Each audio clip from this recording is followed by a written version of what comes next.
Brad, when you have guys off the bench that played solid, like filled in and hungry, some nice minutes, talk about the balancing act that you have to walk as a coach. When to take those guys out, when to keep them on the floor relative to the starters. Yeah, I mean, it's tough. And still, and I think it'll be easier for me as we move forward as far as I get more experience. Not that with the NBA game, but, I've always thought that, you go with guys that are really playing well. And maybe I should have stuck with a couple of those guys a little bit longer. But, that's why I did it with Avery, and that cut into Courtney's opportunity in the second half. So, I'm sure it'll be back to more traditional ways tomorrow, but you're always looking for the game within the game and try to figure out how to win that single one.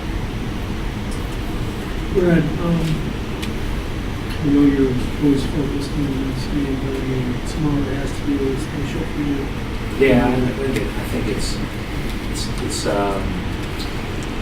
the place is special to me.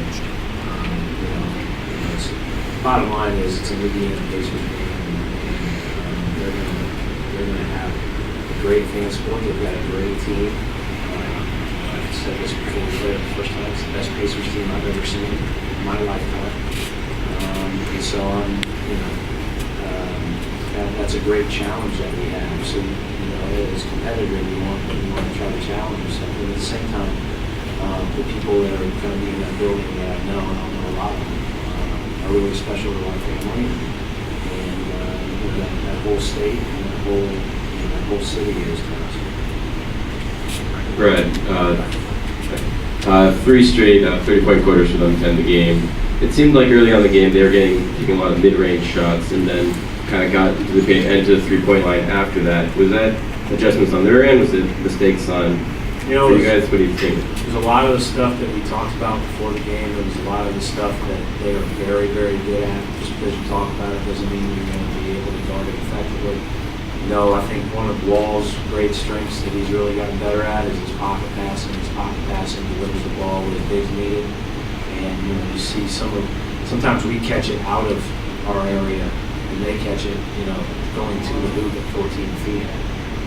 We need to get better in that regard, and they are very, very good at it. They're very well coached, and they put you in a predicament with the shooters they have and the bigs rolling to the basket. They keep their bigs moving, which is a pretty unique thing. Final 2 questions, Jared? At the end of the game, when the shots stop falling, there's not really enough time to try to get your rhythm back. Do you tell the team to just attack the rim and try to get to the rim?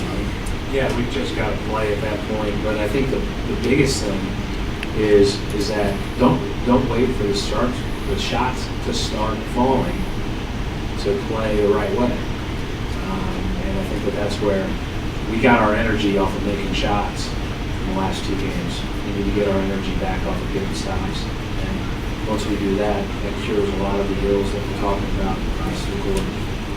In your short time with Avery, when does the transition happen to where there'll be a guy that'll take shots on 3, 4, 5 possessions in a row? When have you seen that? You mean like he did tonight? Yeah. I just think he had a good role about him, and he's playing with a group that isn't necessarily known individually for scoring the ball. So when he got going, it was just it was our decision to keep him going and try to go to him as much as possible. But he did a great job with it, and it's part of his growth. And I think he can get a lot better. And I think his effectiveness on the offensive end will just continue to improve and improve.